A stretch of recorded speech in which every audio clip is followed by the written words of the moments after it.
무조건적으로 보험금을 지급하지 않는 것은 부당할 수 있겠죠. 안녕하세요. 사건사고TV 김진우입니다. 지난 시간에는 보험회사가 고객들의 돈을 뺏어가는 방법, 첫 번째 고지의무 위반에 대해서 알아보았는데요. 이번 시간에는 두 번째 통지의무 위반으로 인해서 돈을 뺏는 방법에 대해 알려드리겠습니다.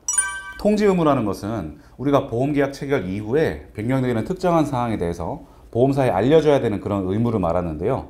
주소가 바뀌었다든지 연락처가 바뀌었다든지 혹은 개명해서 이름이 바뀌었다, 이런 인적 사항이 변동된 것뿐만 아니라 내 직업이나 직무가 바뀌었다든지 내가 살고 있는 집 주소가 바뀌었다든지 갑자기 이륜차를 타게 됐다, 영업용 화물차를 운행하게 됐다, 이런 위험이 변경되는 내용들에 대해서도 통지하여야 합니다. 이러한 통지 의무를 이행하지 못한 상태에서 사고가 발생했을 때는 페널티를 받을 수 있는데요. 보험금 지급이 거절되거나 삭감될 수도 있습니다. 아무튼 이 통지 의무를 이행해야 불이익을 피할 수가 있는데요. 예를 들어서 가입 당시 직업이 사무직이었는데 시간이 지나서 건설 현장에서 일하게 되었다 그랬을 때 이러한 직업이 바뀐 사실을 통지하게 되면 보험회사는 그 상해 관련 담보를 축소하거나 담보 삭제 아니면 보험료를 올린다든지 이런 조치를 하게 됩니다. 그런데 만약에 이 통지 의무를 이행하지 않고 사고 났다 이랬을 때 어떻게 보험사가 돈을 안 주고 삭감하는지에 대해서 사례를 두 가지를 들어서 설명드리겠습니다. 첫 번째 사례가 이륜차에 대한 내용인데요.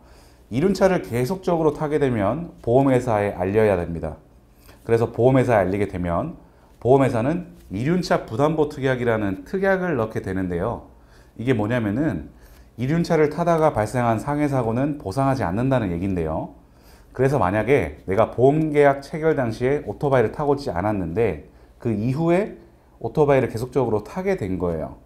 그랬을 때 보험회사에 오토바이를 계속 타게 되었다 이렇게 통지를 해줘야 되는 건데, 만약에 통지하지 않고 사고가 났다 이렇게 되면 보험금을 받지 못할 수 있다는 거죠. 이런 사례가 있습니다.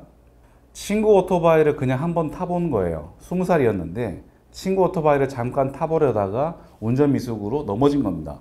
그래서 발목이 골절된 사고였는데 이후에 보험 청구를 하니까 보험회사에서는 이륜차를 타게 된 사실을 우리에게 통지하지 않았으니까 이번 사고 보험금에 대해서는 지급 책임이 없다 이렇게 해서 보험금을 못 받게 된 것인데요. 보험약관에 보시면요, 이륜차를 타는 것도 계속적으로 타게 되었을 때 통지를 해야 되는 부분인데 이렇게 일회성으로 오토바이를 한 번 탔다 이런 경우에는 보험회사가 사실은 면책을 할 수 없어요. 하지만 그럼에도 불구하고 면책하는 사례가 많다는 건데요. 그래서 만약에 이렇게 오토바이를 일회성으로 타다가 사고 났다 이런 상황이라면 보험금을 지급받으셔야 하니까 꼭 한번 검토해 보시기 바랍니다.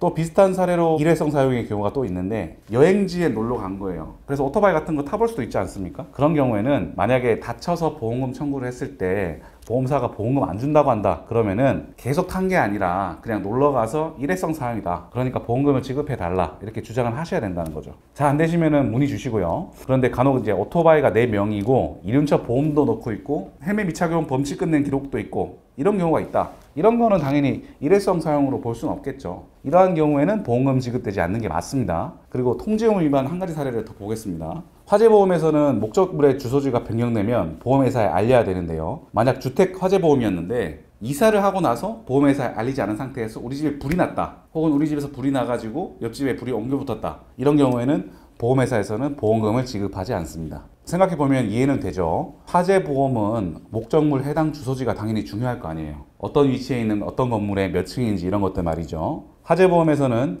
목적물이 변경되면 위험도가 변경되는 것이기 때문에 알려야 하는 것입니다. 하지만 주소가 바뀌었다고 하더라도 목적물의 현저한 위험 변경, 위험 증가가 없다면 보험금은 지급되어야 하지 않을까요? 예를 들어 같은 아파트 단지 내에서 이사를 한 경우, 이런 경우는 주소는 바뀌었지만 딱히 위험이 크게 증가했다고 보긴 힘들지 않겠습니까? 주소 변경된 부분을 통지하지 않았다는 이유로 무조건적으로 보험금을 지급하지 않는 것은 부당할 수 있겠죠. 이러한 경우에는 보험금을 지급받을 수 있는 경우도 있으니까 무조건적으로 보험회사 주장을 받아들이지 마시고 전문가 상담을 받아보시기 바랍니다. 여기까지 보험회사가 고객의 돈을 뺏어가는 두 번째 방법, 통지의무 위반에 대해서 알아보았습니다.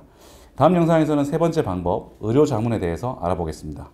영상 시청해 주셔서 감사합니다.